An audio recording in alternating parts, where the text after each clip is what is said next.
Sa nakaraang video ay natapos tayo kung saan ay matapos na tawagin ng matandang si Shim Yanggak si Lady Jean, ay sinabi nito na kailangan na nilang magmadali, na agad naman itong sinang-ayunan, kaya naman habang papaalis ay napasabi na lamang ito na maghintay lamang sila ng kaunting sandali pa, dahil babalik sila bibot ang tulong na kanilang inaasahan, at kahit pa mawasak ang kanyang buong katawan, ay gagawin niya ang lahat at wala na siyang pakialam pa sa bagay na iyon. Sa kinaroroonan naman ng ating bida na si Yeonjuka at ng Hundred-Headed Demonic King, ay nagpatuloy pa ang kanilang paglalaban sa isa't isa.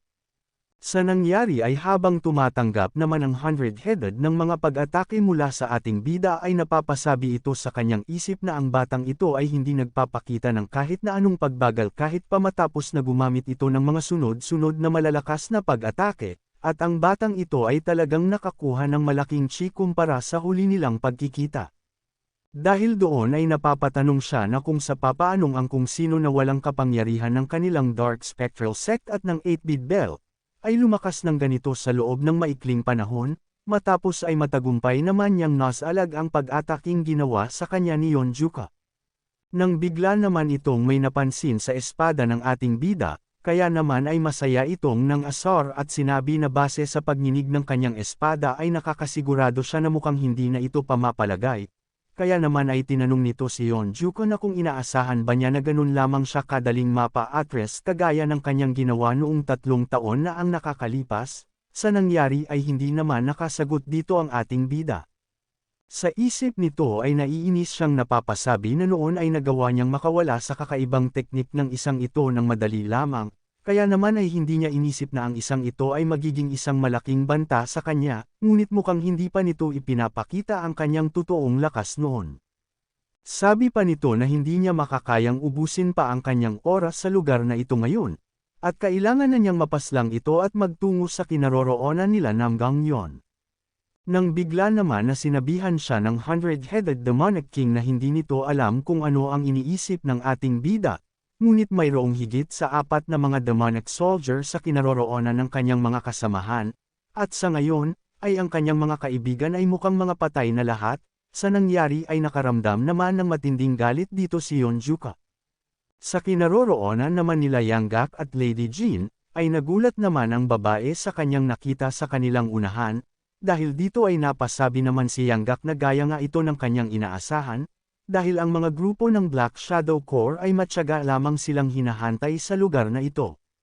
Kaya naman ay sinabihan nito ang babae na manatili lamang na maging alerto, dahil sa ang mga tagapagmana ng Namgang Clan ay iniligay ang kanilang mga buhay upang magkaroon lamang sila ng ganitong klase ng oportunidad, kaya naman ay kailangan nila na makatakas sa mga ito kahit anuman ang mangyari.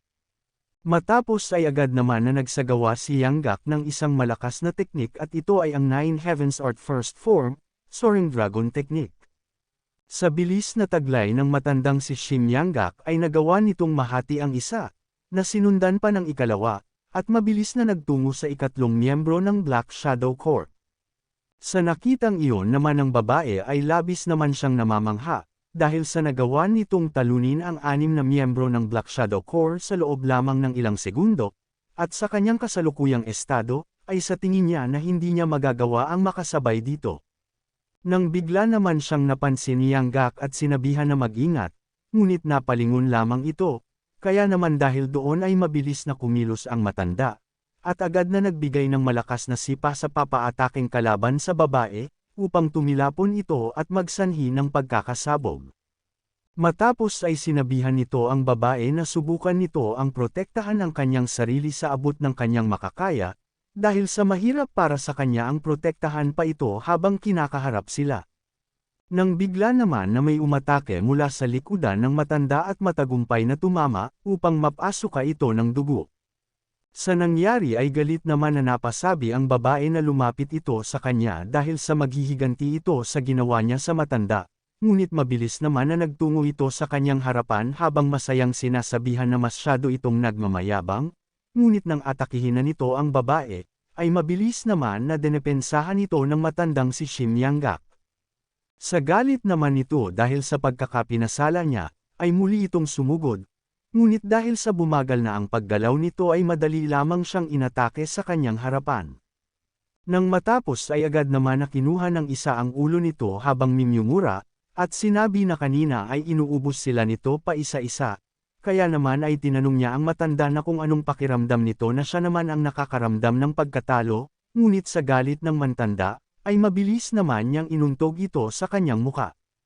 Dahil dito ay mabilis na sumugod ang iba pa upang paslangin siya, na nagawa naman nitong maramdaman at makapagbigay ng pag-atake, ngunit sa hindi inaasahan, ay nakakita naman ng pagkakataon ng isa at mabilis siyang inatake sa kanyang balikat, na matagumpay naman na sinalo nito. Kaya naman dahil dito ay mabilis na winasiwas ni Yang Gak ang kanyang sandata at tumama sa ulo ng kanyang kalaban, at agad na hinawakan ang sandata sa kanyang katawan, at mabilis na binunot. Matapos ay kinamusta naman nito ang babae kung ayos lamang ba siya, na agad naman nitong sinang-ayunan, kaya naman sinabi nito na dahil sa ang pagtatambang na ito sa kanya ay ang sanhi ng kanilang pagbagal at huli na sila sa oras ng kanilang pakikipagkita sa puwersa ng mga bandit union, dahil doon ay kailangan na nilang magmadali. Agad naman siyang sinabihan ng babae na kahit pa ganun ay nasa hindi maganda ang kanyang kalagayan, na sinagot naman ni Yang Gak na ayos lamang siya, at kailangan nilang mag-focus sa kanilang misyon, dahil kailangan nilang makarating sa kanilang pupuntahan. Nang bigla naman na muling napasuka ito ng dugo, upang pigilan siya ng babae at sinabi na kailangan muna nilang pahintuan ang kanyang labis na pagdurugo.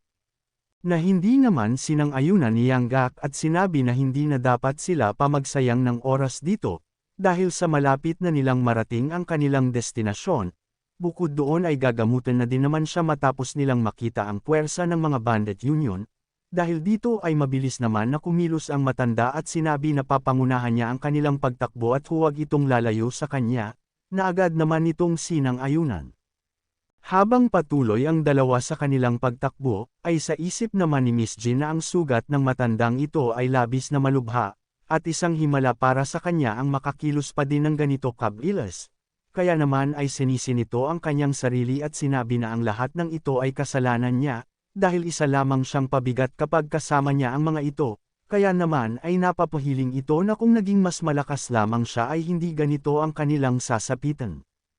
Nang bigla naman siyang natigilan nang tawagin siya ni Yang Gak, at sinabi na natatanaw na niya ang hangganan ng kagubatang ito, at nang makarating ay masayang-masaya naman ang babae dahil sa wakas ay nagawa na din nila ang makarating, kaya naman ay kailangan na lamang nila ang hanapin sa lugar na ito ang dagdag puwersa ng bandit union, ngunit bigla naman na nakaramdam ng hindi maganda si Yang Gak dahil sa kanyang mga nakita.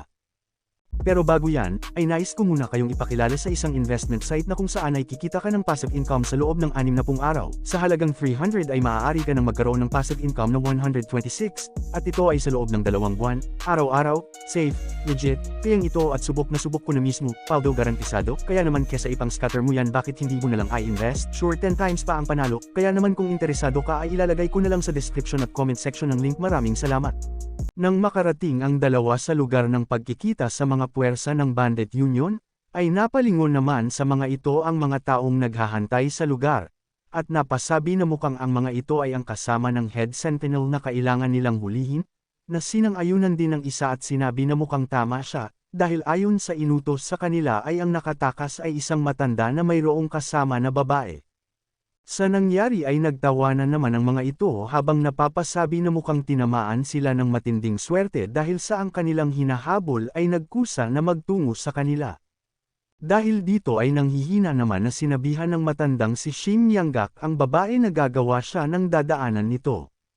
Kaya naman ay kailangan niya na magpatuloy, sa nangyari ay nagtataka naman na napapatanong si Lady Jin patungkol sa nais nitong mangyari. Kaya naman sinabi nito na kapag nagawa niyang makalagpas sa kabundukan sa likudan ng mga ito, ay magagawa na nitong marating ang kuta ng bandit union, dahil sa wala na siyang lakas pa para tumakbo ay siya na ang gumawa ng bagay na iyon para sa kanila. Hindi naman sinang-ayunan ni Lady Jean ang nais nitong mangyari, kaya naman ay sinigawan siya ng matanda at sinabi na kung hindi ba siya nito narinig, kaya naman bakit hindi pa nito umpisahan ang tumakbo sa lugar na ito. Sa nangyari ay wala naman na itong nagawa pa, at sumang-ayon na lamang sa sinasabi ng matanda. Kaya naman nang kumilos na ang dalawa ay sinabihan siya ni Yanggak na gawin nito ang lahat ng kanyang makakaya at susubukan niyang linisin ang kanyang dadaanan, na agad naman nitong sinang-ayunan. Dahil dito ay nag-umpisa na sa pag-atake si Yanggak, at matagumpay na pinapaslang ang mga nagnanais na hamarang sa kanila. Nang bigla naman na may matagumpay na nakapagbigay sa kanya ng pag-atake, upang magkaroon ng pagkakataon ang iba pa na sumugod sa kasama nito, na matagumpay naman nilang nagawa. Nang matapos na makuha ng umatake ang ulo ni Lady Jean, ay sinabihan siya nito na kung hindi pa din ba nila napagtatanto, dahil ito ang mangyayari sa mga taong kumikalaban sa kanilang Dark Spectral Sect, sa nangyari ay napasabi na lamang ang babae na mukhang dito na sila magtatapos. Nang bigla naman na napatigil ang lahat, at napatanong na kung ano naman itong naririnig nilang mga pagkalabog ng mga tambol habang papalapit, sa nangyari ay nabuhayan naman ng loob ang dalawa, maging si Yanggak, at napasabi na mukhang ito na nga ang kanilang inaasahan na tulong, ang pagdating ng mga puwersa ng Bandit Union. Sa nangyari ay napasabi naman ng isa na mukhang nagawang makapagtawag ng mga ito ng dagdag na puwersa mula sa Bandit Union, na masaya naman na tinawanan ng isa pa nitong kasama at sinabi na ano naman ang magagawa ng isang hamak na grupo lamang ng mga bandido sa kanila. Nang bigla naman na nagsalita ang Shattering Heaven Destroyer at sinabi na kung anong lakas ng loob ng mga ito na pagbuhatan ng kanilang mga kamay ang parte ng kanyang pamilya, kaya naman ay huwag silang mangangarap ng isang madalya na pagkamatay. Sabi pa ng iba sa mga ito na sila na anak ng Great Green Forest, ay ang kanilang mga kapatid sa bandido ay nagawang atakihin ng mga hanggal na ito. Kaya naman dahil dito ay agad na naghanda ang lahat at sinabi na sila sa Bandit Union ay formal na idinedeklara na ang buong Dark Spectral Sect ay kanila ng mga kaaway, at hinding-hindi sila titigil hanggat ang mga ito ay hindi pa nagagawang mabura, kaya naman ay agad na nag-utos ang kanilang pinuno at sinabi na ang lahat ay umatake na. Kung nais mo na masubaybayan ang mainit-init na kabanata ay i-open lang ang notification bell pagkatapos mo na mag-subscribe.